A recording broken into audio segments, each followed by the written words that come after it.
There's this bench by the lake near my apartment, tucked under a crooked willow tree whose roots claw through the soil like they're reaching for something. It's not on any map, not part of any official walking path. You kind of have to know it's there to find it, which is probably why I ended up loving it so much. I started going there every morning after my mom passed away. The world had gotten too loud, too demanding, and the lake was the one place that didn't expect anything from me. It let me be whatever I was that day, numb, angry, quietly okay, or somewhere in between. I always brought the same thing, a thermos of black coffee with a sprinkle of cinnamon, a habit I picked up from my mom, who used to say it made even bad days taste a little warmer. I'd sit there for 45 minutes, sometimes an hour, watching the ducks skimming the water, listening to joggers pass with their rhythmic panting, and just breathing. Occasionally, I'd bring a notebook, not to write anything profound, just to scribble thoughts, fragments of conversations I overheard, even grocery lists. It wasn't about the content. It was the act of moving a pen across paper, a small, controllable task in a life that felt increasingly out of my hands. Most mornings were the same, and I liked it that way. I needed the predictability. I came to think of that bench as mine, not in any official way, of course, but in the kind of way that comes from showing up, day after day, rain or shine. People respected that. Regulars would nod, wave, maybe offer a polite smile, but they kept walking. No one sat down. Until one Tuesday in late October, when the fog was so thick it looked like the world was hiding itself from me, a man sat down next to me on the bench. Just like that. No greeting. No nod. He just sat, like he'd been doing it for years. It took me a second to register it. I glanced over, expecting maybe he'd realize the social rules of personal space had been broken and move along. But he didn't. He just sat, hands in the pockets of his dark coat, looking out at the water like he was trying to memorize it. He looked about my age, maybe late 30s. Messy hair, a few days of stubble, and a calm stillness about him that didn't match the usual lake walkers who buzzed with the energy of people squeezing a workout between meetings. He didn't look rushed or even particularly aware of me. But of course, I was aware of him. My bench. My coffee. My grief. Now shared. After 5 full minutes of silence, he finally turned his head slightly and said, "You come here often?" Like it was a bar, and we were strangers pretending not to be lonely. I wasn't sure how to answer. "Every day?" I said, a little more defensive than I meant. He nodded like he already knew that. Same. Though today felt like a good day to sit instead of walk. I wanted to ask him what that meant. Where he usually walked. Why today was different. But something about his tone made me pause. It wasn't invasive, just matter-of-fact.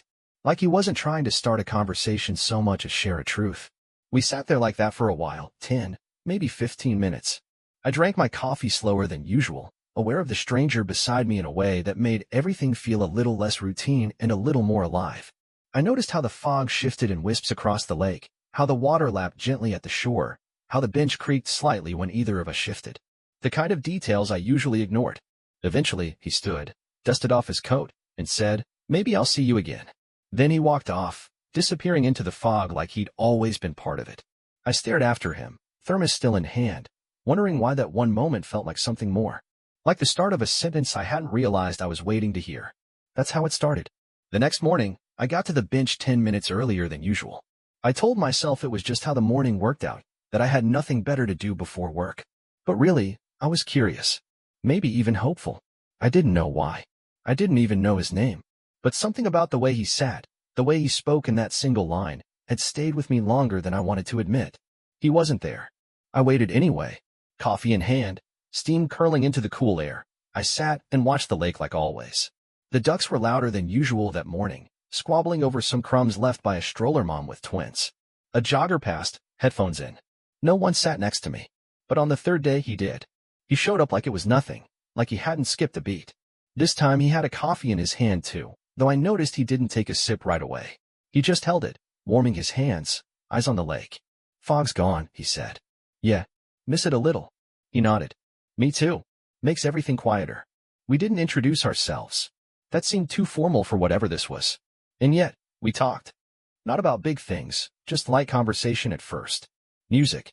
How he hated pumpkin spice but liked cinnamon. How he always walked the same loop around the lake, but had never sat until that foggy day. "I think I was looking for something," he said, then paused. Or maybe I was hoping something would find me. I didn't ask what he meant. That felt too direct. Too soon. Day by day, the bench became ours. What surprised me most wasn't how easily our routine formed, but how comfortable it felt almost immediately. We never made plans to meet. He never asked for my number. There was no exchange of names or backstories or even expectations. Just two people meeting at the same bench at the same time, with the same unspoken need for quiet companionship. Sometimes we talked. Sometimes we didn't. And it never felt awkward either way. I'd bring my cinnamon coffee. He started bringing his own black, no sugar. Occasionally, he'd bring a second cup for me without asking, and it always had the cinnamon, always somehow just right. One Thursday, while we were both staring out at the lake, he said, "I used to paint." It caught me off guard. He had never mentioned anything personal before. Not like that. I turned slightly toward him. "What kind of painting?" "Landscapes. Mostly. Places I've never been." That made me smile. "Isn't that backwards?" He shrugged. "Sometimes imagining a place feels more real than remembering one." I didn't know how to respond to that. Not really. But something about it stayed with me. That was the first time I realized he might be hiding from something, not just escaping the noise of everyday life, but hiding, in a real and maybe painful way. The bench wasn't just peaceful. It was safe. Later that week, he told me his name. "Jonah," he said one morning, holding out a coffee. Figured it was time. I hesitated, then offered mine. "Claire." He smiled, a little shy, and said, "Nice to finally meet you, Claire." It was the kind of moment that doesn't seem important until later, when you realize it changed something. The thing about routines is that they sneak up on you. One day you're just doing something once, without thinking much about it. Then, suddenly, it's a pattern. It becomes part of your rhythm. That's what the bench became for Jonah and me, not just a place to sit, but a shared space where the world quieted down and allowed us to breathe. Without even realizing it, I'd started looking forward to mornings with him more than anything else in my day. And then, on a Monday that felt like any other, Jonah didn't show up. I tried not to overthink it. Maybe he had something come up. Maybe he was sick. I told myself I wasn't worried, that I hadn't built my mornings around him. But I stayed longer than usual. I kept looking at the bend in the trail where he usually appeared, half expecting him to stroll in with his usual nod and that slow, thoughtful way he carried himself. But he didn't. The next day, the bench was still empty. By Wednesday, I was properly unsettled. I walked the loop he'd mentioned before, hoping I'd see him somewhere along the way. Nothing. I even asked one of the regular dog walkers if they'd seen him. "Tall guy? Always looks like he's thinking about something," the man asked. I nodded. "Not lately," he said. "Hope he's okay." Me too, I thought. Then Friday came. I sat down, my coffee cooling faster than usual in my hands. And there, between the wooden slats of the bench, was a folded note. My name was written on the front. Claire. I looked around, heart thudding. But the trail was empty. Just me, the lake, and a couple of ducks paddling aimlessly. I unfolded the paper carefully. It said, "I'm okay. I needed a few days. Please don't stop coming. Jonah." No other explanation. No signature flourish. Just those 3 sentences in his unmistakably neat, blocky handwriting. I didn't know whether to be relieved or annoyed. Maybe both. Mostly, though, I felt something tighten in my chest. A realization, maybe, that Jonah wasn't just some guy who happened to sit next to me a few weeks ago. He was something else now. Something I couldn't quite name yet. When he returned 2 days later, it was like the sun rising after too long behind clouds. He sat down like nothing had happened, coffee in hand. But I noticed the dark circles under his eyes, the way his shoulders slouched more than usual. "Rough week?" I asked. He nodded. "Family stuff." I waited, gave him space. After a moment, he added, "My sister found me." That caught me off guard. "You were hiding?" He nodded again. "In a way. Not from her, exactly. From everything." I didn't push. I just said, "She must care a lot to go looking." He gave me a sad half-smile. "Yeah, she always did." We sat there for a while longer. Quiet again. Comfortable again. And something about it felt more meaningful than all our previous conversations combined. After that day, things shifted between us, not in any overt way, but in the kind of subtle, quiet manner that only people who've been through something together can understand. We didn't talk about his sister again, and he didn't volunteer any more information about what he was hiding from. But I noticed he started showing up a little earlier. Sometimes he'd already be there when I arrived, sipping coffee, his gaze far away. Other times, we arrived almost simultaneously and exchanged a soft, good morning like it had always been our ritual. Jonah had a new stillness to him, but it wasn't the peaceful kind. It was the tight-lipped, holding it together kind. I recognized it because I wore it myself for months after my mom passed. It was the expression of someone trying very hard not to crack open in public. One morning, he reached into his coat pocket and pulled out a folded photo. He held it out without a word. I took it gently. It was an old snapshot, 2 kids on a beach. One was unmistakably Jonah, younger and lighter, his hair longer and unkempt. The other was a girl, probably 9 or 10, with wild curls and a huge grin. They looked happy in that way only kids can be. "That's us," he said. "Me and Elise." "She's your sister?" He nodded. We were close. Until we weren't. I waited. The silence between us felt full of invitation. He sighed and looked at the lake, then down at his coffee. After our parents died, I didn't handle things well. Elise wanted to stay connected, to keep us both tethered. I just couldn't. So I left. Changed my number. Moved around a lot. My throat tightened. I thought about how grief can turn us into ghosts, even while we're still breathing. She tracked me down through a gallery, he continued. She saw some of my paintings. Recognized the style. One of them was of here. The lake. I blinked. "You painted this place?" "Yeah," he said. "Back when I first started coming. Before I ever sat down." The thought of Jonah painting the lake from memory, before I even knew his name, gave me goosebumps. Like he had been circling my life just outside my awareness, waiting for the moment our paths would properly cross. What did she want? I asked. To see me. To ask me why I left. To tell me she forgives me. But mostly just to sit with me. I swallowed. "Did you let her?" He shook his head slowly. "Not yet." We sat in silence for a while, letting the wind do the talking. "She gave me this photo," he said, tapping the corner of the picture, and told me to carry it until I was ready to come home. His voice cracked slightly, the first time I'd heard it break. I wanted to say something comforting, something wise, but I just placed my hand gently over his on the bench. He didn't move away. That morning, we didn't say goodbye when we parted. We just stood, looked at each other, and went our separate ways. But something lingered, something unspoken and weighty, like a promise neither of us wanted to name out loud. The next few weeks unfolded like slow chapters of a book neither of us was in a rush to finish. Mornings remained ours, quiet, steady, familiar. But there was a new layer beneath the surface now, a depth that hadn't been there before. After Jonah showed me that photo, after he told me about Elise, I noticed he watched the trail more closely. Like he expected someone to show up. Sometimes he brought his sketchbook. Not always, but enough that I came to associate the soft rustle of paper with his presence. He never let me see what he was drawing. Not yet. But I'd catch glimpses, shapes, shadows, strokes that suggested a shoreline, a bench, a tree that looked a lot like the one above us. I didn't press. We all have our ways of holding on to the pieces we're not ready to share. I told him about my mom, eventually. It wasn't a grand confession, just a simple, sad story one gray morning while the wind pushed ripples across the water. How she used to hum while making breakfast, how she insisted cinnamon belonged in everything from oatmeal to coffee, how her laugh had a scratch in it that made it even better. Jonah didn't interrupt. He just listened, eyes on the lake, like he was memorizing every detail. After I finished, he said softly, "That's why you come here, isn't it?" I nodded. She was calm. This place feels like her. Like the version of her I want to keep. We didn't need to say much more than that. Something about being seen like that, without pity, without advice, was enough. One morning, I arrived to find Jonah already on the bench, his sketchbook closed and resting in his lap. He looked up at me and gave a small, uncertain smile. "I think I might call her," he said. "Elise." "Yeah." There was a long pause. "I don't know what I'd say," he added.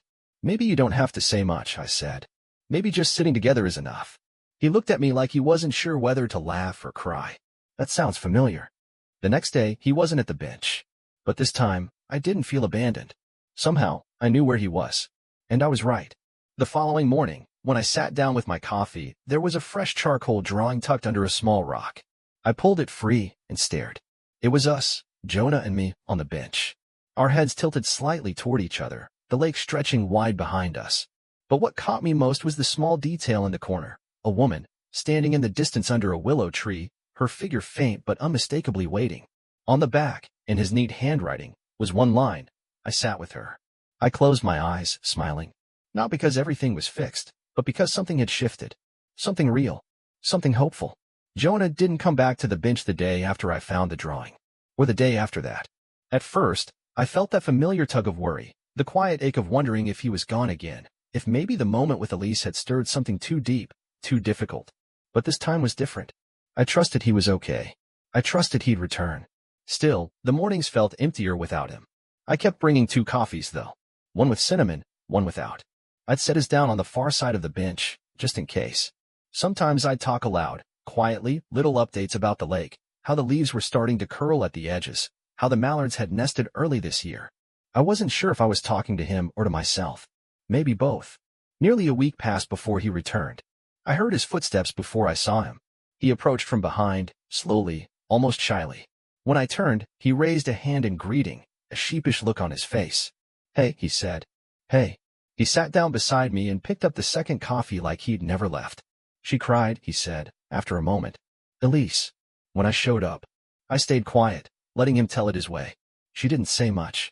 Just sat with me, held my hand. We walked the beach a little. The same one from the photo.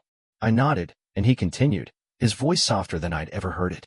I thought it would be harder, that it would hurt too much. But it didn't.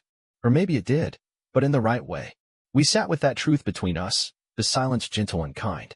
Jonah reached into his coat pocket again, and this time he handed me a small, square envelope. "I brought you something," he said. Inside was a tiny painting, no larger than a postcard. It was the bench, the willow tree, and 2 cups of coffee resting between 2 barely their figures. The brush strokes were soft, blurred like a memory just out of reach. On the back, he'd written, "To the one who stayed." I looked at him, and for a moment neither of us said anything. There was nothing to say, really. The painting, the gesture, the fact that he'd returned, it was all enough. He leaned back on the bench, took a sip of his coffee, and said, "I'm thinking of showing again. My art. There's a small gallery a few neighborhoods over. They're doing a show for local artists." "That's amazing," I said. "You should." I was scared to before, he admitted. It felt too personal, too exposed. But I think I want to be seen now. We stayed longer than usual that morning. The sun came up fully, casting golden streaks across the lake, and for the first time in a while, the air felt warmer. Not just because of the weather.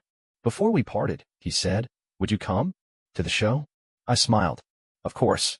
He gave a small, grateful nod. "I think I want you to see everything." Jonah's art show was on a Thursday evening, just as the leaves began shifting from amber to fire. I remember watching the light filter through the trees that morning, how it looked golden and soft, like the world was holding its breath. I arrived at the gallery 15 minutes early. It was tucked into a quiet corner of a narrow street, the kind of place you'd miss if you weren't looking for it. Inside, it was modest, exposed brick walls, warm lighting, and soft piano music drifting from a speaker somewhere near the back. There were maybe a dozen paintings hanging on the walls, each spaced intentionally apart, inviting you to linger. I walked slowly, knowing instinctively which pieces were his. Jonah had a style, gentle, layered, a little melancholic. Like he was painting not just what he saw, but what it felt like to see it. The first painting was of the lake, midwinter. Stark branches, iced water, a bench almost buried in snow. It hit me right in the chest. I recognized the composition. He must have painted it from memory. We'd never sat together in winter. The next was of the beach from the photo, the one with him and Elise as kids. But here, they were older, abstracted into silhouettes. One standing, one seated. The space between them was filled with gold. I moved to the next one and stopped. It was me. Or at least, I was almost sure it was. I sat on the bench, coffee in hand, head tilted towards someone just out of frame. The colors were soft, blurred. But there was no mistaking the cinnamon swirl in the cup. I turned and saw Jonah standing near the far corner of the room, talking quietly with an older woman. Elise, I realized. She looked like him, same eyes, same quiet intensity. As if sensing me, he turned. Our eyes met. He smiled. He crossed the room slowly, like he didn't want to rush this moment. "You came," he said. "Of course I did." "I almost didn't put that one up," he said, nodding toward the painting of me. "Why?" It felt too real, too exposed. He paused. "But it's also the one I'm proudest of." We walked the gallery together, lingering by each piece. He told me stories, what he was thinking, why he chose certain colors, what he almost painted but didn't. It felt like being led into his secret room of someone's life. When we circled back to the bench and winter painting, I asked, "Why this one?" He smiled faintly. "That's what it looked like before I ever sat down. That's how I saw it, all the times I walked past. Empty. Beautiful, but cold. Until one day, I saw you sitting there. And it changed." "Yeah," he said. "It became a place worth stopping." Later, after the crowd thinned and the lights dimmed slightly, he turned to me and said, "Can I show you something?" "Not here. It's close." I nodded, curious. We walked through quiet streets until we reached the lake. The bench sat under the willow, unchanged. But next to it, nailed gently into the trunk, was a small wooden plaque. Jonah lit it with his phone. It read, "For the ones who show up. For the ones who stay." "I made it the day I decided to let Elise back in," he said. "Didn't know if I'd have the courage to hang it." I touched the plaque gently. "I think you did the brave thing," I said.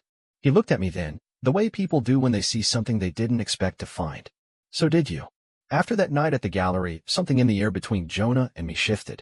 Not in a dramatic way, not with declarations or changes in routine, but in a kind of unspoken understanding. We had stepped across some invisible threshold. We weren't just strangers who met at a bench anymore. We were part of each other's story. Over the next few weeks, we didn't just meet at the lake. Sometimes we'd grab coffee from the little cart near the post office and walk without sitting.